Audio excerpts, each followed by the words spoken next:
ये हमारी ड्यूटी है। अगर हम ड्यूटी में गफलत करेंगे तो फिर लतरेशन होगी।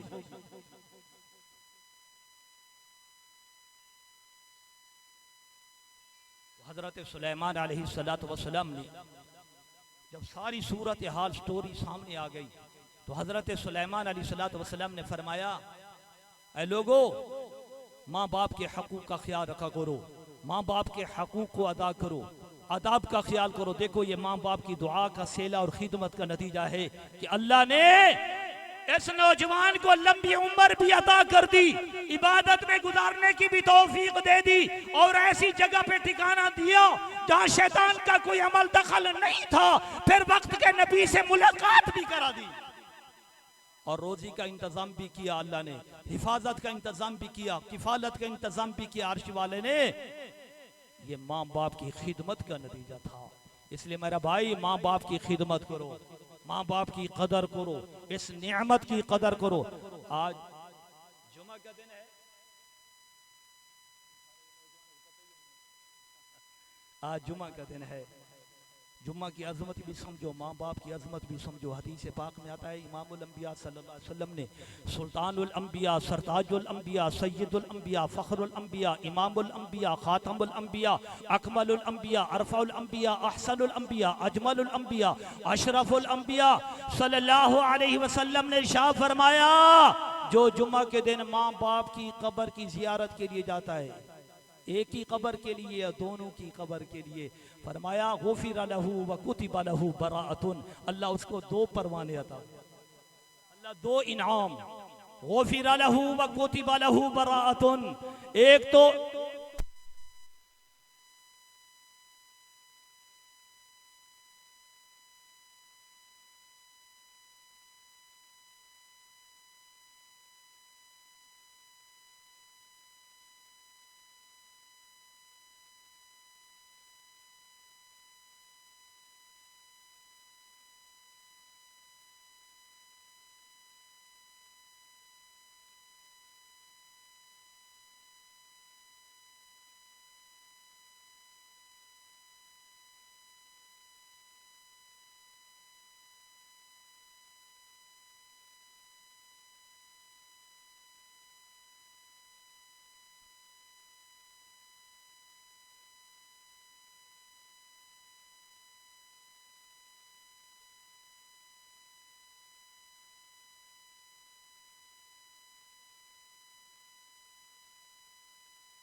जेल में कैद थे, बंद थे, और बाप की आदत ये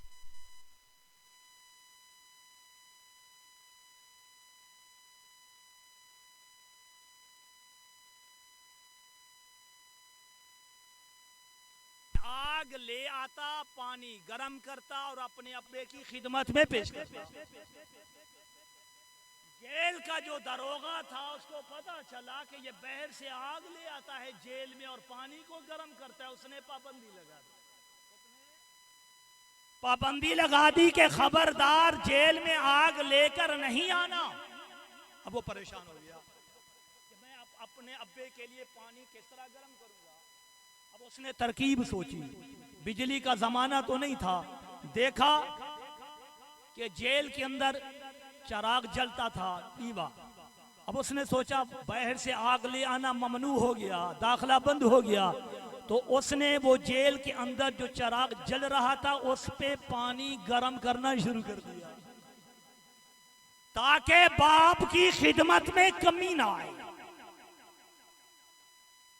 फिर दरोगा जेल को पता चल गया कि ये तो चराग के ऊपर पानी गर्म करता है, तो उसने चराग को ऊपर लटकवा दिया। अब उसका वहां तक हाथ नहीं जाता, परेशान हो गया कि जेल में आग ले आने पर पाबंदी, चराग मेरी अफरोज से पौन से ऊपर हो गया और मैंने बाप को पानी गर्म करके पेश करना है और बाप बगैर गर्म पानी के वुज़ू नहीं करता। वो नौजवान तड़प उठा, वो वलवला पैदा हो गया, बेचैन बेकरार हो गया। उसने तरकीब सोची कि अल्लाह ने हर इंसान के अंदर एक टेम्परेचर रखा हुआ है, दर्जा हरारत मौजूद है इंसान के अंदर। उसने कहा फिर क्यों ना करूं। उसने वो पानी वाला बर्तन उठाया, वो कूजा उठाया जिसके अंदर पानी मौजूद था, उसको अपने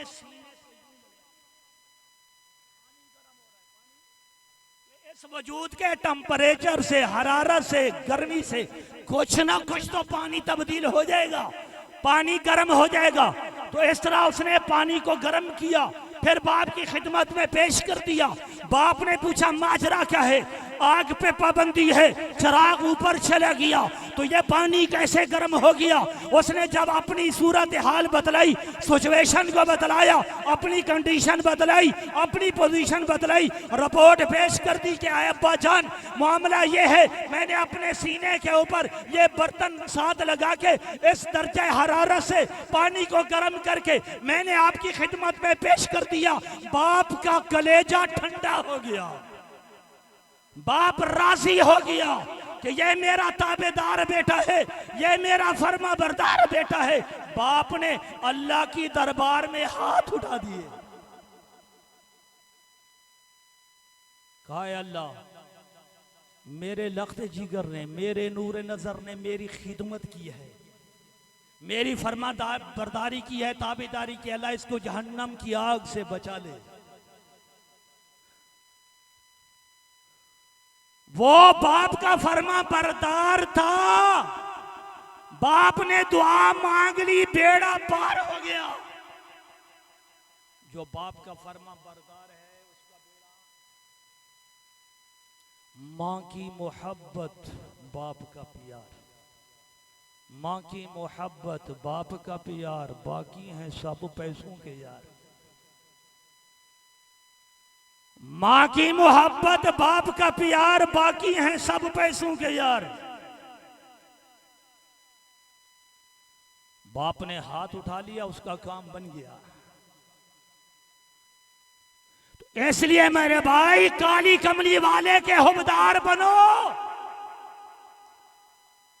जो नबी का हुबदार है उसका बेड़ा पार है, जो नबी का हुबदार नहीं उसका बेड़ा पार नहीं। लेकिन हुबदार बनेगा कौन? खाली नारों से तो काम नहीं चलता ना दाढ़ी ना मोछ, हाउ बहु डब्ल्यू बुश कहते मैं आशिक रसूल। तो नबी का हुबदार वो बनेगा जो नबी का ताबेदार होगा। क़ुल इन कुन्तुम तुहिब्बूनल्लाह फत्तबिऊनी, जो नबी का ताबेदार होगा वही हवदार होगा, उसका बेड़ा पार होगा। जो नबी का ताबेदार नहीं वो हवदार नहीं, जो हवदार नहीं उसका बेड़ा पार नहीं, और ऐसे जैसा कोई जलीलो खुवार नहीं। नबी की गुलामी के बगैर गुजारा और चारा नहीं है। अगर हम दुनिया में कामयाबी चाहते हैं, मौत के वक्त कामयाबी चाहते हैं, आखिरत में कामयाबी चाहते हैं, तो फिर नबी की गुलामी की यूनिफॉर्म को पहनना होगा, नबी की सीरत को सीने से लगाना होगा, नबी की इत्तिबा को अपनाना होगा। आमना का लाल दुनिया में आया, इनकलाब बर्पा हो गया, इंसानियत का नक्शा बदला। नबी आया, इनकलाब आ गया, इस्लाम का सैलाब आ गया, खुदा का इंतखाब आ गया, इंतखाब लाजवाब आ गया। नबी ना होता गुजारा ना होता, नबी ना होता गुजारा ना होता, हमारे लिए कोई चारा ना होता, पाकिस्तान के झंडे पर चांद तारा ना होता। हजरत भाई साहब सच्चे हुबदार थे, आशिक रसूल थे। मैसे देकर गए हैं, ऐसी जिंदगी अपनाओ। आज हमारी जिंदगियों में इनकलाब क्यों नहीं आ रहा? ना खुशी के मौका पर, ना गमी के मौका पर, ना इज्तिमाई जिंदगी में, ना इनफरादी जिंदगी में, ना घरेलू जिंदगी में, ना दफ्तर की जिंदगी में, ना तिजारत की जिंदगी में, जी ना खेती बाड़ी की जिंदगी में। आखिर मामला क्या है? याद रखो, इश्क रसूल में, गुलामी रसूल में दो नंबर ही नहीं चलेगा। असली आशिक बनो, बनास्पति ना बनो, नकली ना बनो, असली आशिक बन के देखो। लेकिन असली आशिक उस वक्त बनोगे